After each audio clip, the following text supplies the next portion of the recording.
Hey guys, today I'm going to be doing a hair tutorial.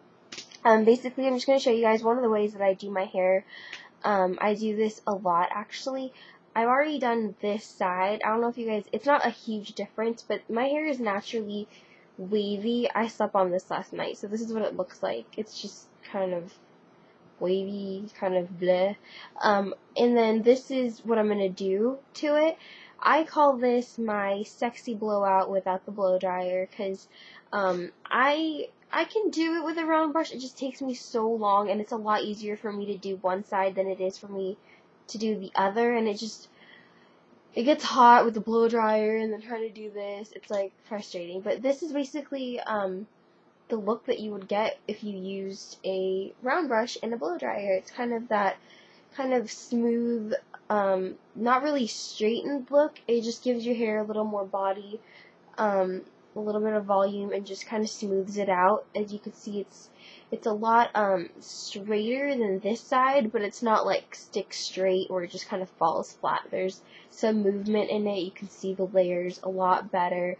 So that's what I'm going to do, and all you need is a curling iron.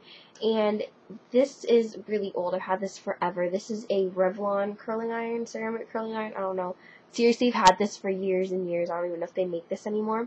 But basically all you need is a curling iron with a big enough barrel. The bigger the barrel, the better. You want it to kind of mimic a round brush that you would use. This is obviously still smaller. I believe this is like 1.5 inches in diameter, and this is like 2 inches. So this is a little bit smaller than this, but you get the idea. The bigger the barrel, or the barrel that matches like your round brush the best, is going to give you more of that like swoopy look instead of just like curls, you know? Okay, and another thing you need is a heat protectant spray. This one is Cebu Sashimi, and it's their thermal shine solution, and I love this.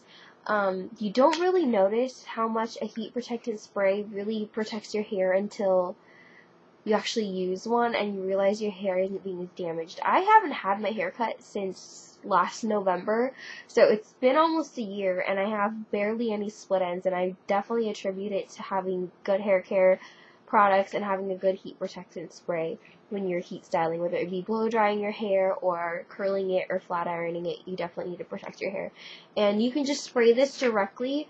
I would rather spray it in my hand a few times, rub my hands together, and then just spread it out that way, just because I find that I'm bad aim with hairspray products. So I'm just going to put some of this all over that, and I feel like this distributes it a lot better too, so that each strand is kind of coated, because I'm not wrapping it, but I'm like running it through all the strands. And then I put an extra spray on just the ends, because the ends are usually what get the most heat. That's why you see that you get a lot of split ends throughout time. I don't know. But yeah, I've noticed that I don't have that many split ends at all. And it's been almost a year since I've gotten my hair cut. So if you're looking for a good one, I highly recommend Cebu Sashimi. So now that my heat protectant spray is in, I'm going to show you what I do. It's really quick. I do this a lot because it's really quick and it gives me, you know, good results. I think it just looks polished, put together, and it gives me the body that I want. So yeah, and normally I do both sides at the same time, but I've already done the one side. But you just section off your hair. I do the bottom layer first. I'm going to just section this part off. It doesn't have to be perfect. Section this, pin it. Okay, now I'm going to work with the bottom, and for the bottom, I normally always flip it out, just because I like how it lays better, but if you want all your hairs to be going inward, you could do that too. I'm just going to take my flat iron, and I'm just going to run this through my hair. I'm using the flat iron to smooth the hair out really quick, kind of like straightening it, but because it's round, it gives it more body, so it's not just stick straight. Like, I mean, there are days where I want my hair to be like really straight, but for days where I want it to kind of have more movement, I like to do it this way, and it is really quick. It's probably going to take me a little bit longer because I'm talking to the camera, But okay, so you just kind of run it through, and at the end, like I said, the bottom part, I like to curl it out. So at the end, kind of lift it.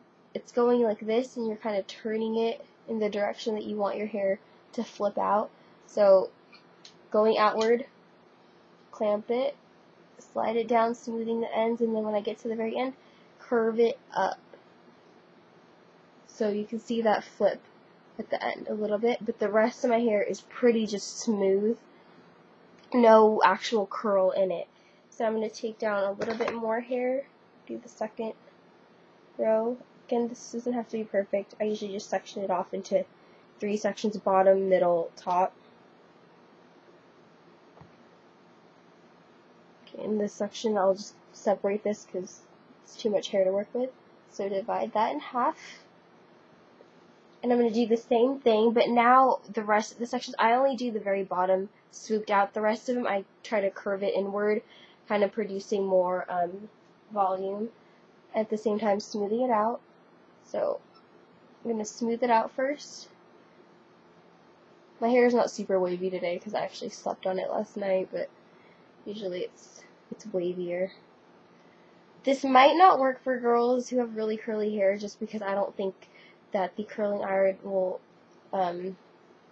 really straighten your hair enough to get the curls out, but you can see what I'm doing. I'm just kind of going down, and as I get to the bottom, kind of curving it so that the bottom has that curve that this has. And I'm never, hold it. Gosh, I can't talk today. Try not to hold it in one spot for too long, and when I get to the end, I curl it all the way up, roll it up, and then let it go. I don't want to keep it there for too long. So you can see how it has that like inward slope, inward curve. So it's smooth, and then the ends kind of curve inward. Oops, and then the sections in the back. This is just kind of an all over the place tutorial. I'm just showing you guys how I do this to my hair without using a blow dryer and a round brush, because gosh, that takes me forever, and one side always looks better than the other. And I do this a lot in my videos. If you see my hair kind of straightened but has a little more movement to it, this is probably what I did. Excuse the mess in the background too. I'm cleaning my room, and I ended up making a bigger mess than when I started. I'm trying to find places to put things, and my room and my closet just aren't big enough. So again, just using your curling iron to smooth out your hair, and then curling in the ends.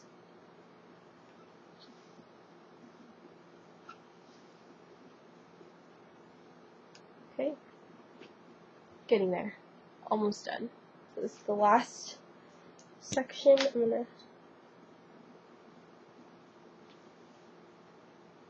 probably do this one in thirds because there's a lot more hair.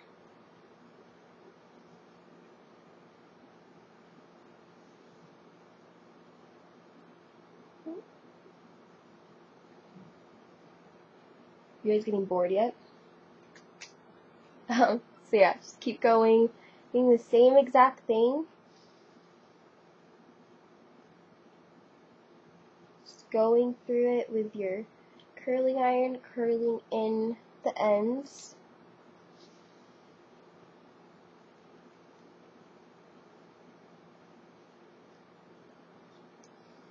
It goes a lot faster if you're actually staring at a mirror and not a computer screen, because it's really strange. It's almost as if I'm not really doing it, because it looks kind of off on the computer as opposed to when I do it in front of the mirror. So, almost done! Yay! And again, this is really easy. You just kind of have to get the hang of just, basically you're just moving your curling iron through your hair without curling it. So you can see this one's kind of doing its own thing. I'm just trying to tame it a little bit without, you know, making it completely straight, kind of keeping. And this is why, another reason why it's important to use that heat protectant spray, because we're running this iron through your hair a few times, and you really want it to be protected. So I'm getting to the end, and I curve it in, roll it up, let it go. And I don't always do that, but when I want that extra, I do. And I do it quickly. It's not like I keep it there for that long. Okay. It's nicer when you see it all like blended together, like all the pieces moving in unison. So last piece, last section of hair. I mean, you guys can see it's a very easy thing. The motions are exactly the same for all the strands. You're just clamping it down as you go to the end, and then you curve in the end. Like, that's the only part you want that curl, is at the very end of it. Okay, and we're done. And you can see that it's straight and it's smooth, and it just gives you a little more movement in your hair, a little more body. Said that a lot, but really that's it. It's smooth and it's straight without being like super straight. You get the like whoops throughout your hair, and you can see your layers a lot better. See that? Like, basically this is what it would look like if you took the time to, you know, straighten your hair with a brown brush and a blow dryer. And that's it. I do this, like, seriously, probably almost all the time. It's just quick and it's easy, and I like how my hair looks afterwards. You can see a lot of movement in it. But yeah, that's it. I hope that was helpful. If not, then I'm sorry. But I have a lot of people asking me, like, to do a hair tutorial with my hair like this. Like, I have videos where I did my hair the same way, and people were like, how did you do your hair? And I know it looks really simple, but it's just a quick alternative to actually blow drying your hair or to straightening it so that it's completely straight. It's just nice, and it gives you a little more volume and shape to your hair. So yeah, that's it. Thanks for watching. Hope you guys have a great day. Bye!